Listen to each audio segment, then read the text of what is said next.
What's up, everyone? Welcome to another episode of the Ableton Music Producer Podcast. This is Dan Giffen. Today, I've got my good friend Ross Phillips on the episode. He's a good friend. He is a lighting genius. He programs and designs a lot of shows. He's also a music producer, obviously a user of Ableton Live. He actually even helped me with my new music video for Philia, programming a virtual environment for a live music video performance. Turned out crazy, looked super real. You can watch it at philiamusic.com. We're going to talk about a lot of things, such as programming live streams at the next level, building virtual environments. We talk about music production. We talk about his experience on tour and what it's going to look like for future shows with the pandemic and everything. There's a lot to uncover in this episode. It's a good one. He's on some really cutting-edge stuff, has worked on major tours. He's done lasers for Burning Man Music Festival, Closey.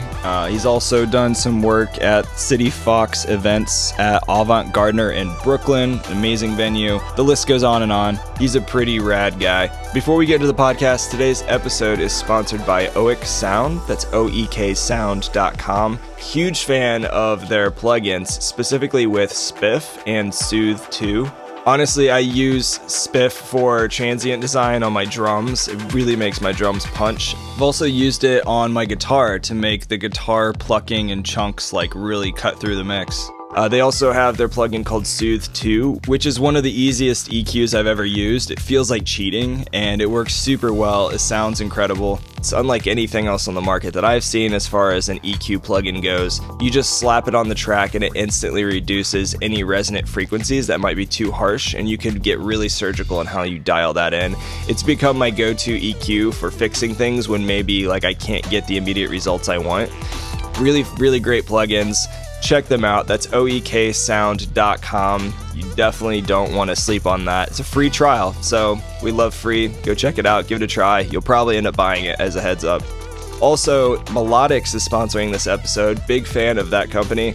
If you aren't sure what Melodics is, it's an app that helps you build your skills using a MIDI keyboard, a pad controller, or electronic drums. I've used it to help with practicing scales on my keyboard, but the app really improves your skills by making practicing fun with a huge lesson variety. Maybe you want to get better at finger drumming. They have some really great lessons on that. It's a good learning structure and just really helps you look forward to practicing every day. So you can go and download the Melodics app. Go to melodics.com, melodics.com. Grab your personal discount with the Live Producers promo code, which is LPO-20. It's LPO-20.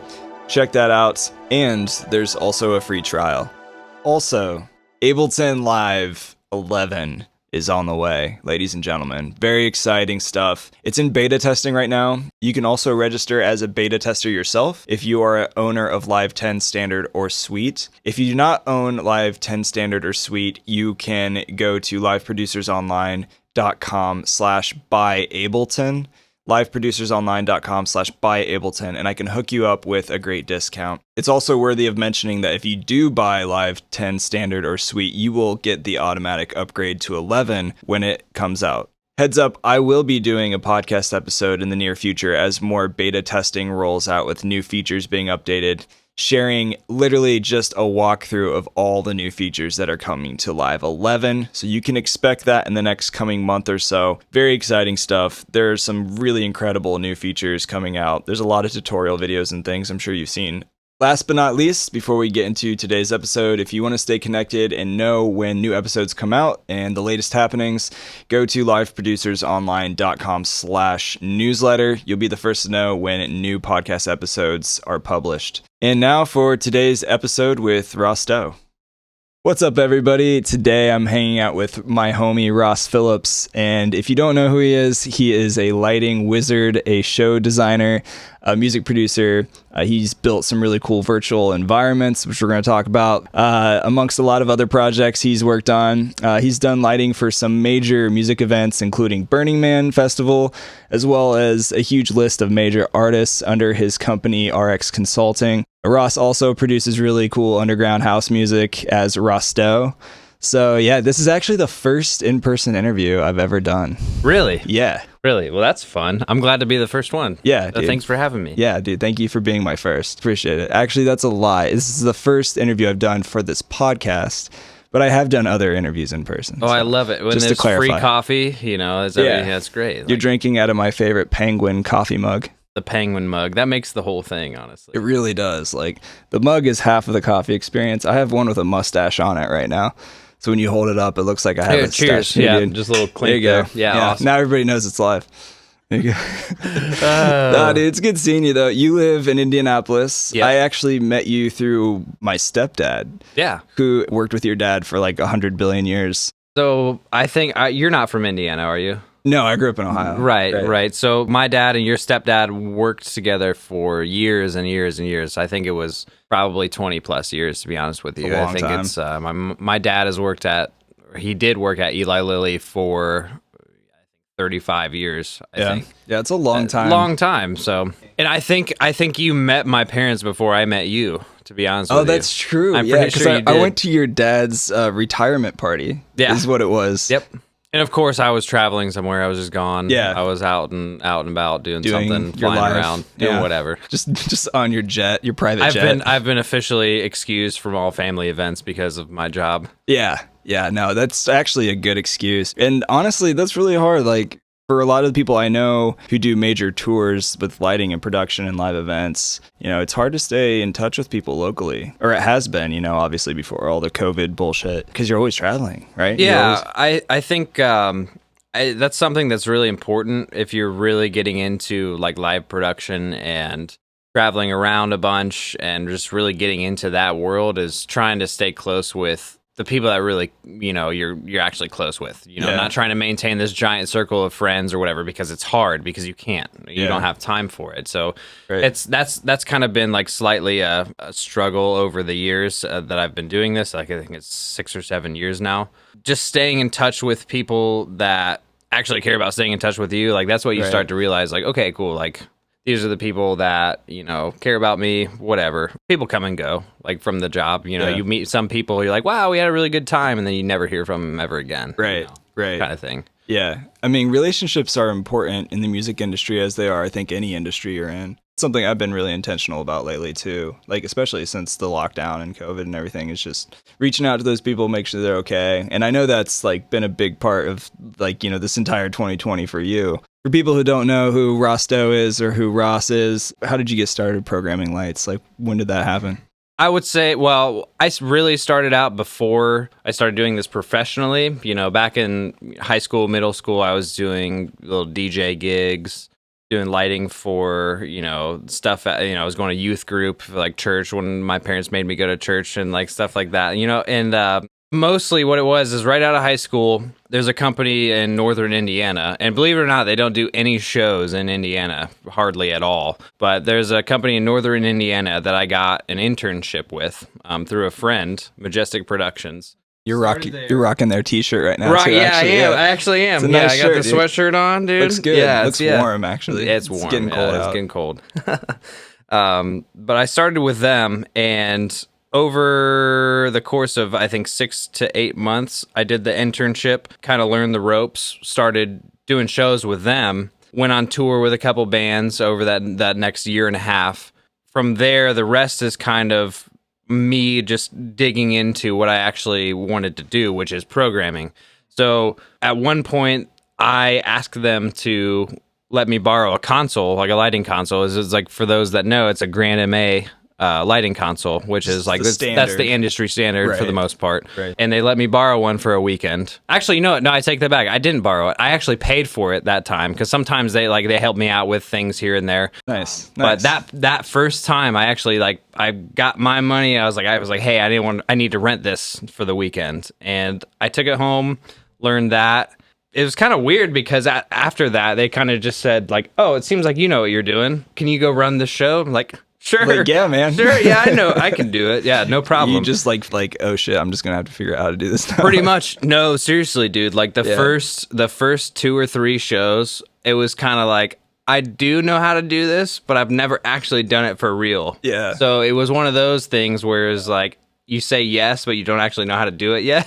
Yeah, no, I've been there many times. It makes it a little bit more fun, and I think that's kind of one of the things that pushes me as far as getting better at what I'm doing. I just love the high stress of the production industry, where it's just like, we have to do this now and no exceptions. Like, we already sold all the tickets, people are coming in the room, like, you have to do it now. Yeah. And so there's no other lighting guy. They're like, well, we're gonna get another guy here now. Like, so that's kind of how I got it started. And after, a couple years, it was a mixture of, stuff for bands, like some corporate stuff here and there. It's not always fun. Right. If you want to do it full time, it's not always like fun festivals and crazy stuff. Sometimes you do stuff that's like kind of boring. You don't have to, but I like making money. It's a good paycheck, yeah. Right, yeah. And so after a couple of years of doing that, I actually ran into a guy that worked at a company called Lightwave, which is one of the biggest companies that does laser shows here in North America. Like cool. huge company. They're probably one of the most well-known, I would say. Maybe even in the world, but definitely here in North America. Okay. And a guy that used to work there, he kind of went off on his own thing. Kind of got tired of it. He's like, hey, I'm doing my own thing. Met that guy after a couple years of working with that same company I did the internship with. Majestic, yeah. And I met him, and he kind of took me under his wing to do laser shows. Cool. And it started out as like, hey, you're just the grunt of the operation. You like plug this in, like we need to run this here and stuff like that. Right. Yeah. I think it was Oregon Eclipse Festival. What was that? 2017? Was that when the Eclipse was? Yeah. That sounds right. Yeah, I think so. Yeah. That was my first show where I was actually on the sticks, like running the lasers, like making cues and stuff, you know, making it happen. Yeah. That's when it really started getting crazy as far as like, wow, okay, this is an actual job that I can do like for my living. Like up until that point, it was just kind of like, well, it works for most of the time, but then sometimes there were dead spots in the year and that's kind of how it goes, obviously. But once I got to that point, that's when it really started taking off. So I did that Oregon Eclipse Fest. We did Ultra. The company actually, by the way, is it's called Mega Laser Productions, but it's actually a sister company of the Mayan Warrior art car that's at Burning Man. Oh yeah. So those guys do Burning Man. They have that crazy, awesome art car. Pablo is an amazing artist. Those dudes are all awesome. Pablo, Barrett, Mark. Those are just such an amazing group of people. Yeah. And Mark kind of took me under his wing. I already kind of knew about the Burning Man stuff. Basically, they do that show at Burning Man for the art car, and then the rest of the year, we take all of those lasers. Nice. And we do shows wherever. Right. Which turned into, at the end of last year, a lot of stuff in Brooklyn at Brooklyn Mirage, which actually turns into Avant Gardner, which is the full complex. But Brooklyn Mirage is that crazy cool outdoor venue. In Brooklyn. It is dope. It's super cool, man. So and everybody there is super cool too. All the guys that work there love them. Like, I have become pretty good friends with a lot of them. Right on. Just from a couple months of doing that. So. Dope. Yeah. No, I mean, that's a good background history. What are some of your favorite shows that you've programmed so far? You mentioned like Ultra and Burning Man, obviously, and some others. Yeah. So at Ultra, I was just a tech at that point. I just got to ride along and just be like, wow, we're at Ultra. It's super cool. I was still pretty young at that point. But my favorite show so far was actually probably that Eclipse Festival outside of Burning Man, because of course, like that's cool, like super cool, like Burning Man, like. But my favorite show was probably the Eclipse Festival. It's specifically Closey's set. Oh yeah, Closey, she's amazing. So I love her music. At Eclipse Festival, there was it was called Moon Stage, where she played. And that, like I said, that was the first time that I was on the sticks running lasers on my own. Yeah. And she had a set one night, and that was like when I really got the hang of it, and I was like, this is awesome. Yeah. So that really sticks in my brain as far as where I was like, wow, that's in the cosmic universe, stars aligned, and you're just like in your zone, and like the eclipse is happening. Yeah, and she played a great set too. So that was like, it was really cool. Yeah. Dope.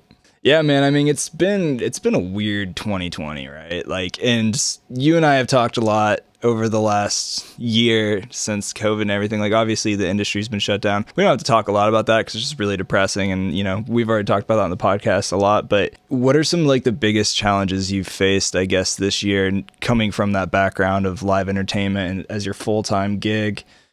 Obviously, you know, everybody knows any show over, you know, whatever the restriction is now, what is it, 25 people as of yesterday? Right. Yeah, it keeps changing. That's pretty much worthless. It's hard to keep track. Any large festival or gathering or whatever, when you don't have people that you can sell tickets to, there's no money to do any production stuff. Therefore, I'm going to sit at home until that can happen, basically. Right. Like, that's that, you know. So the biggest challenge, honestly, has been kind of getting into a new flow of how things are going to be. Not that we really know that yet, but just getting into a flow of actually being at home. For me, that's really, it's almost kind of jarring. Yeah, no, right? Because you were never home. Like, you're always traveling. That's true. Yeah, just like when I come home to only do laundry for, you know, a day, and then I go back to bed and like and go to the airport the next day. It's just like, well, like right now, that's really, it's almost like a new life to me. Yeah. Like I said, when I was like 18, I just started going to the airport, get on a tour bus, right. you Mom, know, Dad picked you going up here, going there. Yeah, exactly. It's just like I didn't have to worry about anything. And even further, you know, when you're on a tour, especially on like if you're on a tour with a band that can afford to have tour buses and a whole lighting rig that we're just jogging around the country with, there's things that are taken care of for you. I didn't have to worry about my food. Right. Unless I wanted more food than that was given. But there's catering for breakfast, lunch, and dinner at these arenas. All these arenas we go to, there's food after the show, after we're done packing up, and then we go to bed and then drive to the next place. So getting used to, as bad as it sounds, like I almost feel like it seems really weird to people that are used to being at home and like, oh yeah, like duh, you know, you make your food and like this and that. Like, I'm not used to that at all.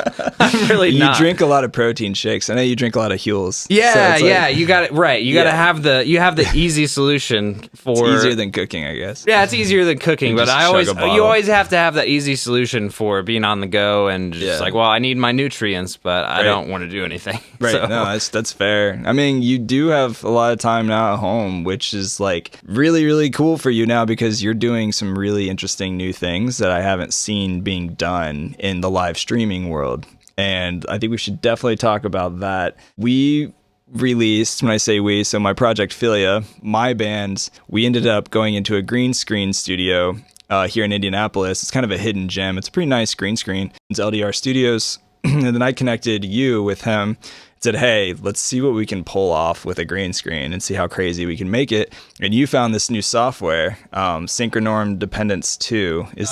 Depends, yeah. Depends 2. Depends. Yep. It makes me think of like depends like diapers. Like don't tell. Yeah, we won't tell them that. We'll edit that out. No, but it's a really dope software. And like, how would you describe it to people who don't really know what we're talking about? Maybe explain this process of what we did for this video.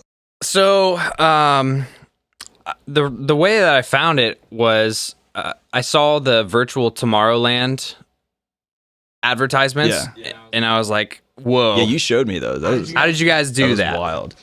And when I saw that, and I found the software that they used for it, I was like, "I'm buying this right now." Yep.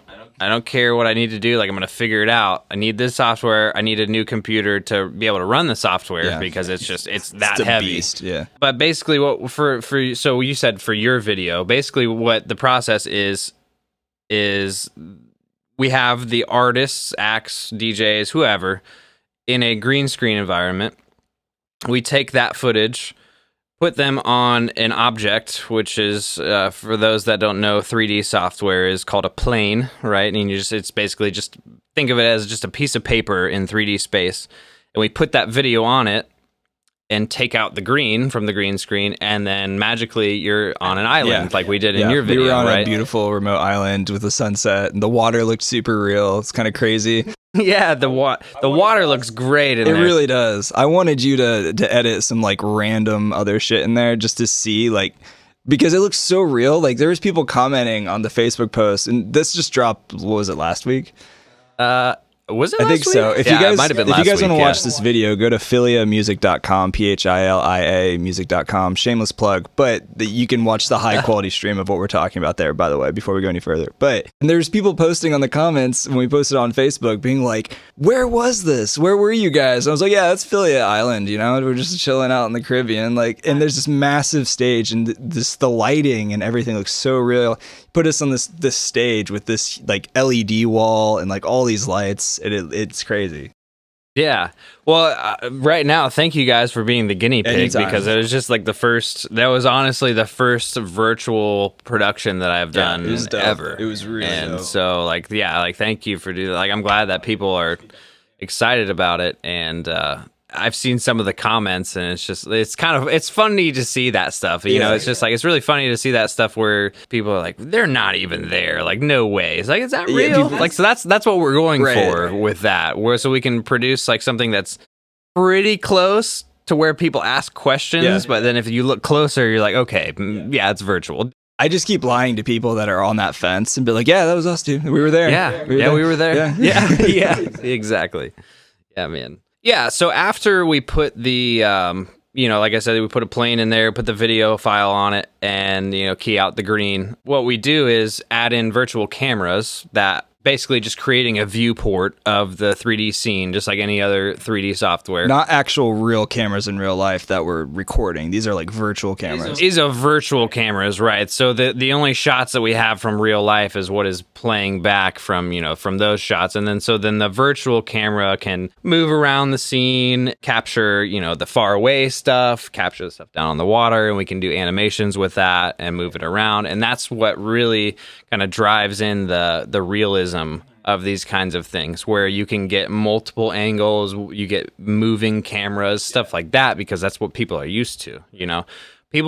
One thing I really didn't like from the beginning of quarantine live stream stuff was hey, I'm just in my bedroom, I'm at my house, here's me doing the thing. I was like, okay, cool, I get it. Like, people can listen to you and they can see you, but like, you lose the production value of it, Right. It's not as like eye-catching when like your bed's unmade behind your decks that you're just like streaming out, just rocking out in your bedroom. Yeah. I've seen. Yes, there's some scary stuff. Yeah. I don't know. For me, it's a lot about effort as far as what I'm able to do and what I am used to is like, this is a show. Yeah. Like, this is what people come to. People paid money for this. Like, people want to see this. Not that, people are paying for streams or anything. Yeah, I mean, they still are. Some people really are, Well, yeah, that's true. For sure. Yeah, that's true. There are definitely artists out there who are still making some decent money doing a weekly live stream with their fans. But like you were saying, the production value isn't always there. Yeah, I think it's just important for artists in general to really consider the production value that's around the music. It can be a number of things. It can be, maybe your website is just like, you have nothing for a website, or, you're not really communicating with your fans the right way, yeah. Or you just don't really care about the live show or what it looks like or what you're doing to kind of create that whole like cohesive kind of branding for yourself. For like an experience. Yeah. Like when people think of, Philia, yes, they know about the music part of it, but lots of people listen to a lot of different music every day, right? So what's the one thing that you can do to drive that in more Stand out than in the exactly the noise? It's a big ocean of live streams these days, and you're totally right. And one thing I'll add to that also is like I'm seeing the standard for live streaming going up because more people are doing it right, and people are learning how to do it right. And so like audio, video quality, having a good background, the production quality, I think the standard is going higher because more people are seeing live streams of people actually doing it because they've learned how, and there's been more, you can call it competition. I don't see it as competition, but like, in the sense, any industry, when there's more competition, more of it happening, the standard goes up. Yeah, but let's talk more of like a little bit about the technical aspects of like this video. It was interesting because the software that you're using to build this virtual environment that you put us in, the band, it was originally created for lighting programmers to program like show files before the show, right? Yeah, exactly. So, the biggest thing about this software is that you can use the traditional systems that we would use for a real show, like a physical show, where, you know, you bring in a lighting console, you bring in media servers, you bring in, you know, an audio console to do all this stuff. You can integrate this visualizer into all of that stuff. So when you really do a show for real, you don't have to change anything. All you're doing is moving from one room to another. Right. But the video side of things, like ideally, like a lot of times, you know, you have a giant show, like or even like a festival. A lot of those lighting guys will get the CAD version of that lighting rig ahead of time, so they can sit in their house. And like lots of the lighting consoles and whatever, like they come with their own visualizer. But as far as this visualizer and this software goes, it's a lot more realistic, and that's kind of what they've pushed towards over the years.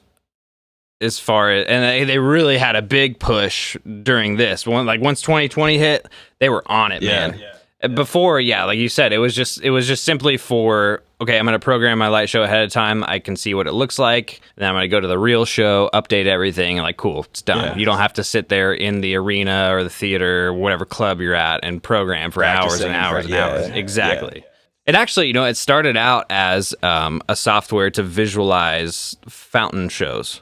Believe it or not. So like big fountains. That's like cool. So think like the what is it? Like the Bellagio or something crazy in like Vegas with like, you know, the big fountains, the LED lights under them and everything. That's actually what they started with. Dude, Christmas is coming up, but you could program some crazy light shows for like your parents' house or something.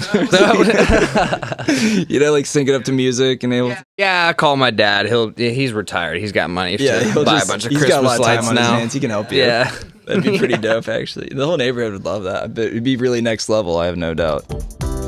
Hey everyone, just wanted to give a quick reminder about Melodics. It's a great desktop app you can download. Like I said earlier, I love using it to practice my finger drumming, to practice my scales on my MIDI keyboard. So check it out. You can get a free trial and download it at melodics.com. If you decide to purchase one of their monthly subscriptions, save that piggy bank and use the promo code LPO-20. That's LPO-20 at melodics.com. Also, big shout out to my friends at OEK Sound, oeksound.com, for their Soothe 2 plugin for EQing. Like I said, it's incredible. It's just an auto EQ. You just slap it on a track and it reduces any harsh resonant frequencies, and you can surgically dial it in a lot more from there. It's been a big go-to for me for like quick fixing like really harsh sounding frequencies on tracks, especially with like guitar and other things. Also, their Spiff plugin's really cool too. It's a transient designer. It's very surgical as well, but out of the box they just work, and it feels like cheating. It's great. So check that out, oeksound.com, and there's a free trial for Spiff or Soothe 2, and you can see other plugins that they have are really cool as well. So check that out. Thanks for listening, and back to today's episode.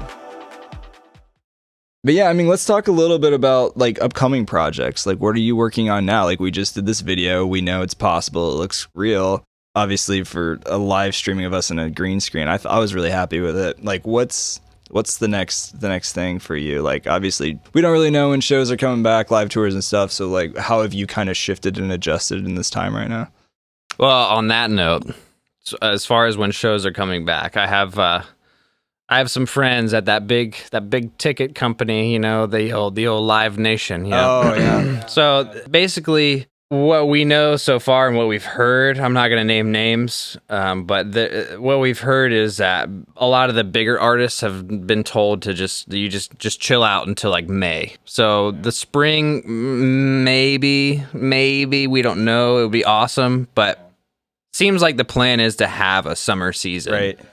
Yeah, I know. In 2021. That makes sense. I've heard a lot of, even Europe right now is planning big festivals for the summer of next year, and they're already selling tickets for it. So it's crazy. Yeah. People are definitely not only people selling tickets, but people that have gotten postponed, like people, like events that have gotten postponed rather. People are holding on to their tickets rather than asking for a refund. Yeah. So there's that demand that's still there, like in a sense. Sure. You just don't know when it's gonna be. So it's just kind of worthless at that point. You don't know when you're actually gonna like do that show. Like, cool, you know, the ticket has already been sold, but well, that's good news though. Like that people are holding on to their tickets. I mean, you know I think people are just desperate for live shows and always will be after experiencing this. You know. Oh yeah. Oh, totally. But as far as new projects, and now that we're getting locked back down here, I'm kind of looking at doing a more of a festival style live stream kind of thing, where it's not technically live. You know, we're not going to be filming people and broadcasting it live. We're going to do something similar to your video where, you know, actually it's what we're going to do is identical to what Tomorrowland did with all their DJs. You know, everybody goes to the green screen studio and everybody records their set. They give me the set, I get the footage, and then we're going to put them into a virtual environment that I create and program the lights. And then we're going to broadcast that as, I mean, it's going to be, at this point, I'm thinking it's going to be probably 2 days of artists and everything here in Indy. And what we're kind of backing is supporting, there's an organization called Poorhouse, P-O-U-R, Poorhouse. Yes, I know some of the people in that. Or have we talked about this before? I think we probably did. We probably did. did. Okay, anyway. Yeah. My mom has a couple friends there. It's so fun. It's like, I feel like it's fun being plugged here in the city. There's some people to talk to, but I'm excited about getting involved with that. And basically the whole thing of the big festival live stream thingy, whatever it is that we're supporting homeless people here in our city, because, you know, one of the things with that is, like, it gets cold here. It's very cold. It's very cold here. It does. You know, and that sucks more than anything. That I couldn't even imagine just being stuck outside in this cold here. Dumb. And there are people that, you know, and some people come and say, you know, just go south. Right, but not everybody has the means to do that. Not that unfortunately, easy. Just for a lot of people. Yeah, it sounds great to you because you just get in your car and you go. You just go, but you know, if you don't have a car, you can't buy a bus ticket, you can't do any of that stuff. Yeah, no, I love your heart, man. You've got a big heart, and it's a great cause. And we talked about this last week. Yeah, I mean, you have the means to do some really cool, high quality live streams, and I think it's really cool. You're talking about having 2 stages, one for more of like a house style genre, and then other for more of a bass style, which is cool. Yeah, I think there's kind of it's interesting to me that there's a kind of a demand for both here in Indy now, because not that many years ago I felt like electronic music was kind of like, yeah, it's still kind of underground here, but it was super underground. Like not even that many years ago. Just weren't a lot of people doing it. No, exactly. At a good level, really. Right, and nowadays there's tons of people that are making music. There's people that are doing, you know, little events, big events, whatever, like whatever. Yeah. On both sides, you know, there's people that really love house music. There's people that really love bass music. There's people that really love whatever it is. Yeah. And so I just thought that would maybe just reach a little bit more of an audience. Yeah. As far as doing 2 stages, you know. Sure. Yeah. Yeah. Totally. I mean, I listen to all kinds of genres of music, and anybody who doesn't listen to more than one genre, I feel sad for you, because well, we know they're there, they're out there. There's a whole world out there on Spotify or wherever you stream. You know, it's good to be diverse in your music selections. This is Dan's sermon of the day, and I love that you call your place at home the command center. Anytime I like hit you up, you're like, yeah, bro, come over to the command center. I'm just like working on some stuff. But like you have a really great studio. Like your whole house setup is beautiful, and it's really clean, probably because you're home now more, so you have more time to clean it. Here and there, it's clean. Yeah. So I mean, being, as I would call it, like I would say that you're on the cutting edge of live streams and like what we just pulled off a couple weeks ago, and like what you're going to be doing in the future. What do you think it's going to look like for the future of live streams, and how is like technology going to shape that? I know it's a big question, but like some predictions, I guess, for the future of live streaming and what you're doing. So I think first things first is that even when big events do come back, all these companies have put a ton of money into doing live streams. The ones that can afford to put the money into it right now are doing it. And so even when big events come back, they're still going to be doing live streams of a lot of stuff, because what we've seen is that people are actually okay with that format. People are okay with, I mean, there are people that want to go to shows, but they don't like going out and seeing people. That's also all the introverts out yeah, there. there's tons like people that just like, I don't like people, or it's overwhelming, which I understand, because I actually would like, I don't know, for the longest time I hated like big crowds, but I got over it just from working, and just like, you got to go on stage and fix that right now. So like I got used to it from that. But I think what's going to happen is there's going to be a lot of hybrid stuff where both options are there. You can watch it virtually or you can go. And the technology was kind of already there for like really cool stuff that we're seeing, but people are just perfecting it right now. I think one of the biggest things for, streaming is there's a software called Notch. Oh yeah, Notch is great. Yeah. Notch is crazy. It's crazy. And what people are doing is taking the cameras, and we've talked about this before actually, and they're tracking the camera movement. And what that does is you can feed the camera movement into Notch and tell Notch, hey, this is where the camera is, move the scene along with the camera. So instead of having a green screen, you're inside of like an LED wall cube of some kind. Yeah. That is where the scene is.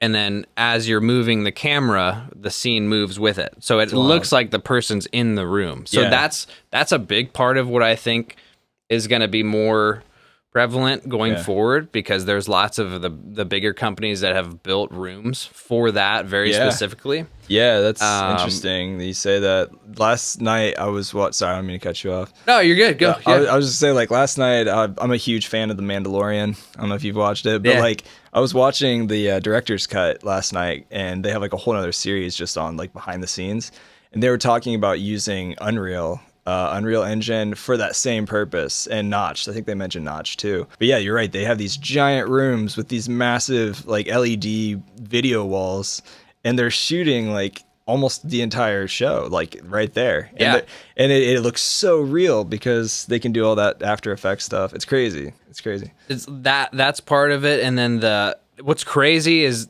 this last year, and it was probably already in the works 2019, but the quality of real-time rendering, as far as whether you're just visualizing some lighting or something in Notch, like Notch is a real-time engine for graphics. So there are some things that maybe if you're doing crazy stuff that looks really like hyper realistic, you can't run it in real time, or it's at a really low frame rate. But all of that stuff, and like as far as our graphics hardware has gone from pretty good to like really good. Like the new graphics cards that are coming out now, pretty wild. It's absurd. It's absurd. So I don't think it's gonna go away as far as virtual anything. People think that like, oh, everything comes back, virtual is gonna die. That's not true at all. It's gonna be around. Yeah, I was listening to the Ari Herstand podcast today, which he was on the podcast a while ago. If anybody listening wants to go back and listen to that, it was pretty good. But he was talking with an agent who used to work at Paradigm, and he started a new company, a new label called TBA. Some really great artists, and he was talking about live streaming as like an additional revenue stream even after COVID for artists. Because like what you were saying, it's like, yeah, you're gonna do live shows again eventually. We don't know, exactly, but when. But live streaming has become like a whole new thing for people to learn and make money off of, in addition to even their live shows. So if you have a couple weeks off of playing from a tour or something, you do a couple live streams, make some extra money, for an artist. So, yeah, no, it's interesting. It's interesting for sure. Not everybody can afford to go to these music festivals either. Like, even when we could go to these music festivals. Yeah. Not everybody can afford, hundreds of dollars to go to a festival. It's true.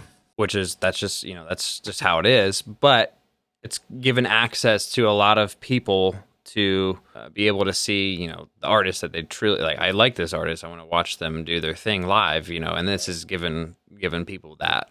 I agree, dude, completely. And that's a good like segue into like talking about you as an artist, because obviously you, outside of the lighting, programming, living in a dark cave and programming cool music videos for your friends and other people, you produce under the name Rossteaux. Where did you even get that name? I don't think I've ever asked you. Honestly, so I have this thing where I wanted like a name that had my name or incorporated my name. Yeah. But also I didn't have to like add on. This is so funny.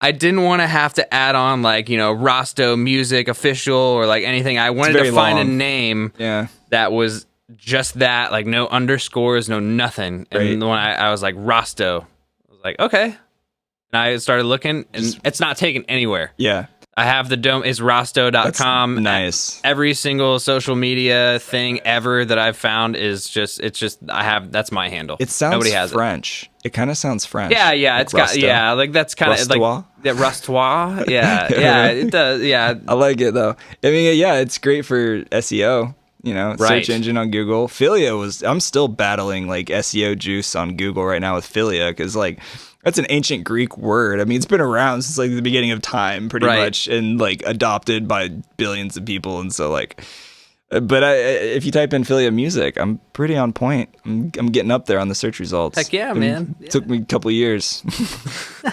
So you were smart. It saved you a lot of time. Well, I mean, there's lots of people I've seen, and I mean, I've done it too. There's like when I was making music back in whatever it was, like 6th or 7th grade, like I had like, this is my name, you make all those accounts, and it's like, then you come up, you have like an 8th life crisis, and you're like, cool, I'm gonna do a new name now. Like, I don't like that one anymore. Yeah. So, but I finally got to Rossteaux in like, I think it was like 2015 or something, maybe a little bit before that. Cool. But that's really when I came up with that name. I was like, yes, it's not taken anywhere. That has my name in it, and I like the name. Yeah. And that's that. I just went with it, and like it didn't look back. Good. I think a lot of people kind of get caught up on that, like, what should my name be? And I don't think it really matters that much. I just have a lot of OCD on like what it looks like on the side of like the handles and whatever. But that's how it came about. It's the same OCD that makes you a really good programmer, though, too. So right, it's good for some things and bad for other things. Yeah, exactly. Like,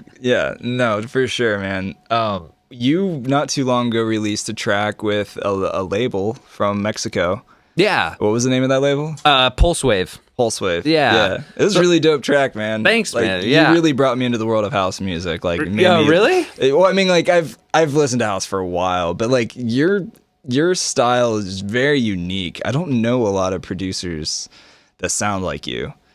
I'll put it that way. Part of it is, I started out making kind of like more down tempo stuff. Like back in what it was like 2012, between then and now, or no, not then and now, but between 2012 and like 2016, really making like hip hop, kind of like down tempo, like real like. You're making hip hop? Yeah, dude, like really? Real, just like not. I mean, like I wouldn't say like not like we weren't making like trap beats or anything. Right. We were making like almost kind of like old school stuff. Okay. Nice. And when I went to Burning Man, and the first time we went out for like a set, like it was like, okay, like nightfall, we're going out and do a set. Like the DJ was on there, his name's Sabo, and he does a lot of really like organic kind of sounding house music. And that's really where I realized I was like, okay, I can kind of do what I started out doing, which is what I'm really familiar with. Yeah. And then also do what I really want to do, like as far as like that would be cool to do that kind of music, like the stuff that you're like inspired by. And I was like, okay, cool, there's a combo here. Yeah. And that was the first time that I experienced somebody that was like, quote unquote house music they were playing at like a really low BPM. And believe it or not, when we have those sets at Burning Man, the minimum set time that I observed was like probably 2.5 hours. Like people don't oh yeah, dude. People play for a long time out there. 2.5 hour sets and so rotation. That's long. All the things that I was involved with out there, you really see a lot of slower BPMs because of the fact that if you're just playing at like 130 beats per minute, people are not going to be there for 2 hours to listen to that. It's just real slow. It's steady, like just like it's a marathon, not a sprint kind of thing. But anyway, Sabo really kind of inspired me to make what I'm making now. Like that's where that sound honestly came from. And check some of that out. Yeah, that like, but it's kind of like just like anybody. It's a whole flow of where you start, what your influences are, and it's just like it's kind of a whole process of just screwing around, like finding what you like to make. And I finally got to that with the right inspiration. from Yeah. that set, you know. Yeah. And that's kind of where what I'm doing now as far as house music came from. Was just honestly, I give most of the credit to going to Burning Man and hearing that music. Yeah. But it was kind of a build up to that, doing all these different laser shows, doing stuff in New York and whatever, because it's just kind of something that once you experience it live and you're like, yeah, that's it. I feel this. Yeah, you're either feeling it or you're not. Because I've had some friends are like, man, it's just like freaking kick drum in your face for like 12 hours. I'm like, I love it, man. Like, it's dope. Yeah, it's great. Give me more of that kick. Some boots and cats. Yeah, exactly. All the boots and cats. All the boots and cats. All of them. Yeah. No, I'm into it for sure. Well, this is the Ableton Music Producer Podcast, and you use Ableton, obviously. Yeah, of course. And have you done much programming for lighting specifically in Ableton? Yeah, so that's cool that you asked that. I totally forgot that we did this. So a really cool way to control a lighting console is actually with MIDI. And what you can do is I can program all these effects and positions for the lights, you know, whatever. Set up a MIDI remote.